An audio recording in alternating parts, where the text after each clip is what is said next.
ஏற்கனவே கம்யூனிகேஷன் என்ற தலைப்பில் 1-2 பதிவுகள் இருக்கின்றன. அவைகளில் இருக்கக்கூடிய சிலவற்றின் கடைந்தெடுத்த சில விஷயங்களைத்தான் இப்பொழுது பேசப்போகிறோம். இந்த கம்யூனிகேஷன் என்பது நாம் சொல்வது மற்றவருக்கு புரிய வேண்டும், அதை அவர்கள் எடுத்து வழிநடத்தி அடுத்த அமைப்பிற்கு அடுத்த கட்டத்திற்கு கொண்டு செல்ல வேண்டும் என்பது முக்கியமான ஒன்று.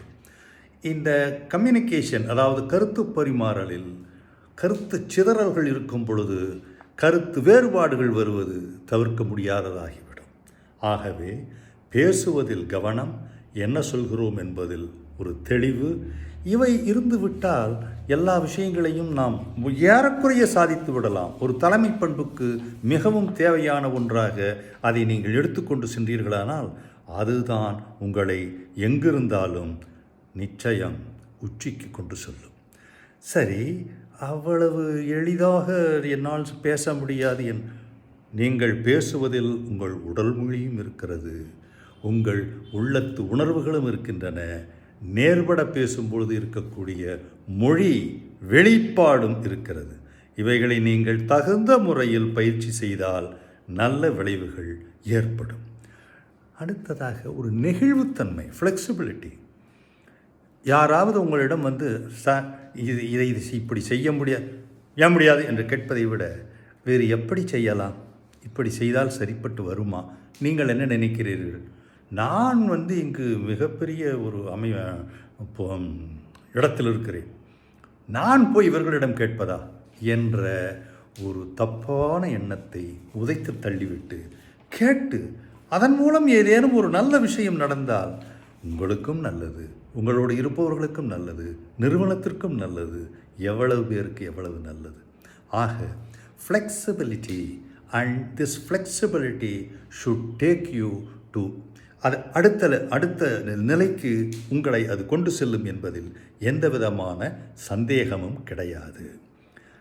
இது நேர மேலாண்மை என்று ஒன்று உண்டு. இதை பற்றிய 2 பதிவுகள் ஏற்கனவே இருக்கின்றன.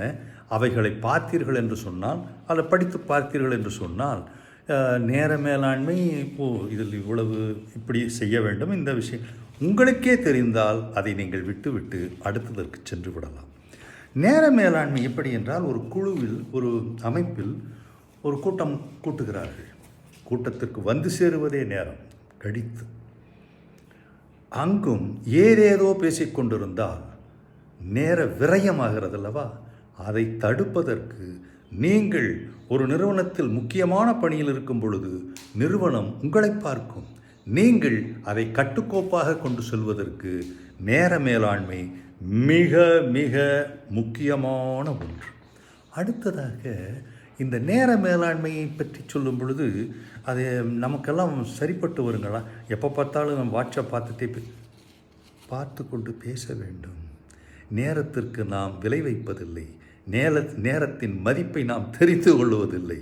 அதனால்தான் இவ்வளவு கஷ்டங்கள். இந்த துயரங்களிலிருந்து நாம் வெளிப்படுவதற்கு நிறுவனங்களில் பணிபுரிபவர்களுக்கு நேர மேலாண்மை மிக மிக அவசியமான ஒன்று. அக்கவுண்டபிலிட்டி என்றால், அதாவது பொறுப்பேற்றுக் கொள்ளுதல். அக்கவுண்டபிலிட்டி என்றால் கணக்கு போடுவதல்ல, பொறுப்பேற்றுக் கொள்ளுதல்.